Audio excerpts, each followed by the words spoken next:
नमस्कार सांग मैंने जय जगन्नाथ। आज आसतु जानिबा आम जीवनर बहुत सुंदर कथा। माँ बापा आखिरे दुई थर ही लुह आसी थाए। एक रे जितेबले झिया घर छाड़ी चली जाए एवं दुई रे जितेबले पुओ मुह मोड़िकी चली जाए। निज पसंदर स्त्री मिल पार किंतु पुण्य द्वारा माँ एवं बापा मिल पारे। जे जेमिति देखा जाए सत कह गले बास्तवतार तार माने नुह कि से सेमितिका होइथिबो। काहेकि ना कला डालीर रंग केवल ऊपर चोपा ही कला होइथाए, भीतर नुहे। प्रभु श्रीकृष्ण कहती माँ केवल साधारण नुहंती, से ईश्वर पर शक्ति जी कि निजे मृत्यु कोल को जाकि एवं एक जीवन को जन्म दिए। से माँ को सर्वदा सम्मान करंतु, भल पांतु। समस्ते आपण पाई ताली बजाइबे यह जरूरी नुहे। किछि लोक आपण ऊपर आंगुठी मध्य उठाइबे, काहेकि ना जीवन अछि माने निंदा भी अछि। सेवा समस्तंकर करंतु, किंतु आशा काहाठु भी हेले रखंतु नाही। काहेकि ना सेवार सठिक मूल्य ईश्वर ही दे पारबे, मनीष नुह। लोके माने कहती कि एका आसिथिले एका ही जीवा, किंतु सत्य कथा यह हेउछि जे दुई जनक बिना कहीं आसती नहीं एवं दुई जनक बिना कहीं जानती नहीं। जदि आपण जीवन को बुझा चाहते तेबे पछको देखंतु। जदि आपण जीवन को बंचिबा चाहते तेबे आग को देखंतु। जीवन रे दुईटी जिनस केबे शेष हुए नहीं। एक रे ईश्वर कथा एवं दुई रे मनुष्यर व्यथा बा कष्ट। कहार खुशीर कारण हुआ साथी नुहे एवं कहार दुखर साथी हुआ तार कारण नुहे। विश्वास भांगी गले कौन सी शब्द हुए नहीं, किंतु यार प्रतिध्वनि जीवन सारा सुना जाए। विश्वास करने को शिखंतु। सारा विश्व संदेह तो करे। जीवन जेतेबेले दिए यह कौन से अनुग्रह देखाए नहीं एवं जेतेबेले निए यह विचार करे नहीं। एही दुनिया रे दुईटी गछ अछि जहा केबे मलिन हुए नहीं एवं जदि किछि सुखी जाए तेबे यार कौनसी चिकित्सा नहीं। प्रथमटी होछि निस्वार्थपर प्रेम एवं द्वितीयटी होछि अतुट विश्वास। गछरे डाଳରେ बसिथिबा पक्षी केबे डाळ हलिबाकू भय करे नहीं, कारण पक्षी डाळ उपरे नुहे बरं तार डेणा उपरे विश्वास करे बा विश्वास रखि थाए। भांगी जाइथिबा विश्वास एवं चली जाइथिबा पिलादिन केबे भी हेले आउ थरे बा द्वितीय थर मिली पारि नथाए बा मिली नथाए। घृणा कौन अछि? घृणारे कौन अछि? प्रेम सहित बंचिबा शिखंतु। कारण ए दुनिया आमर घर नुहे एवं आमर ठिकणा मध्य नहीं। मने रखंतु, केवल कहानी गुड़िक द्वितीय सुजोग दे थाए, जीवन को नुहे। साहसिकता पाई स्वार्थपरता त्याग कर दियंतु, किंतु स्वार्थपरता पाई साथ छाड़ी दियंतु नहीं।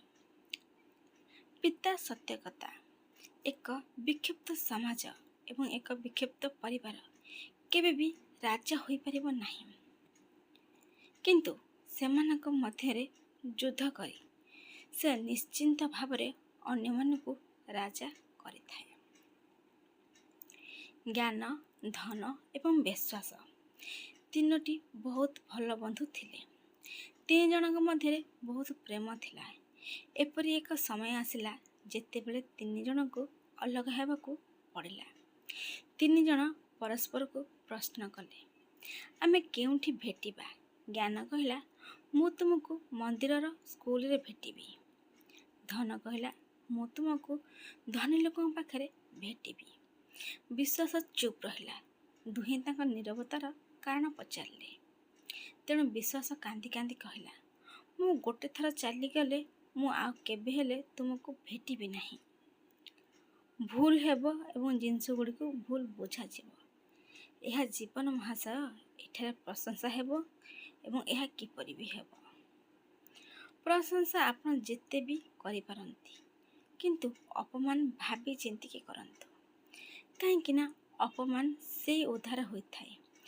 ଅପମାନ ଏକ ଋଣ ଯାହାକୁ ସମସ୍ତେ ଯେତେବେଳେ ପାଆନ୍ତି ସେତେବେଳେ ସୁଧ ସହିତ ପରିଶୋଧ କରିଦିଅନ୍ତି। ଗର୍ବ କହିଥାଏ ଯେ ଜଣଙ୍କ ପାଖରେ କେତେ ଟଙ୍କା ଅଛି। ସଂସ୍କୃତି କହିଥାଏ ଯେ ଜଣଙ୍କର ପରିବାର କି ପ୍ରକାରର। କଥାବାର୍ତ୍ତା କହିଥାଏ ଯେ ଜଣେ ବ୍ୟକ୍ତି କି ପ୍ରକାରର। ବିତର୍କ ଆମକୁ କୁହେ ଯେ ଜ୍ଞାନ କିପରି। ଆଖି କହିଥାଏ ଯେ ମୁହଁଟି କିପରି। ସ୍ପର୍ଶ କହିଥାଏ ଉଦ୍ଦେଶ୍ୟ କ'ଣ। ସମୟ ଅପେକ୍ଷା ଅଧିକ ଜୀବନରେ କେହି ଆପଣଙ୍କର କିମ୍ବା ଅପରିଚିତ ନୁହନ୍ତି। ଯଦି ସମୟ ଆମର ତେବେ ସମସ୍ତେ ଆମର, ଏବଂ ଯଦି ସମୟ ଅଜବ ହୁଏ ତେବେ ଆମର ନିଜ ଲୋକମାନେ ମଧ୍ୟ ଅପରିଚିତ ହୋଇଯାଇଥାନ୍ତି। ଶୁଖିଲା ଗଛ ଏବଂ ମୂର୍ଖ ବ୍ୟକ୍ତି କେବେ ମୁଣ୍ଡ ନୁଆନ୍ତି ନାହିଁ। ଜଣେ ତାଙ୍କ ଚରିତ୍ର ପାଇଁ ସମ୍ମାନିତ ହୁଏ, ନଚେତ୍ ପ୍ରତିଷ୍ଠା ଦୃଷ୍ଟିରୁ। ତାଙ୍କ ଛାଇ ମଧ୍ୟ ବ୍ୟକ୍ତି ଅପେକ୍ଷା ବଡ଼। ନିମ୍ବ ଗଛକୁ ଯଦି କ୍ଷୀର ଏବଂ ଘିଅ ମଧ୍ୟରେ ବୁଡ଼େଇ ଦିଆଯାଏ ତଥାପି ନିମ୍ବ ଗଛ ମିଠା ହୁଏ ନାହିଁ।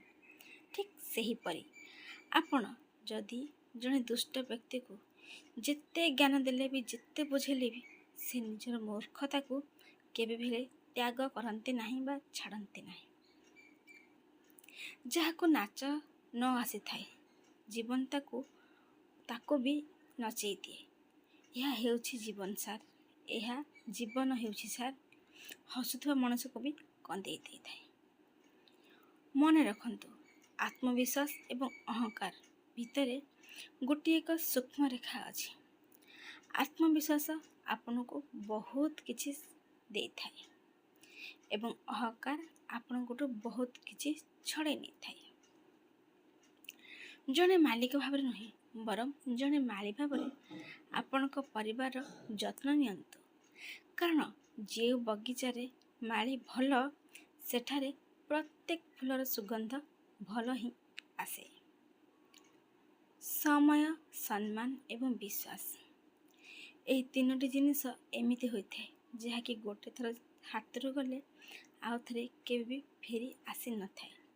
ସେଥିଲାଗି ସମୟ, ସମ୍ମାନ, ବିଶ୍ୱାସକୁ ସମୟ ଅନୁସାରେ ତାକୁ ୟୁଟିଲାଇଜ୍ କରନ୍ତୁ। ସମୟକୁ ସମୟ ଦିଅନ୍ତୁ, ବିଶ୍ୱାସ ରଖନ୍ତୁ, ସମ୍ମାନ ବି ଦିଅନ୍ତୁ। ଦେଖିବେ ଆପଣ କିଛି ବି ଅସୁବିଧା ହେବ ନାହିଁ, କାରଣ ଏଇ ଗୋଟେ ଥର ଚାଲିଗଲେ ଆଉ ଫେରି ନଥାଏ।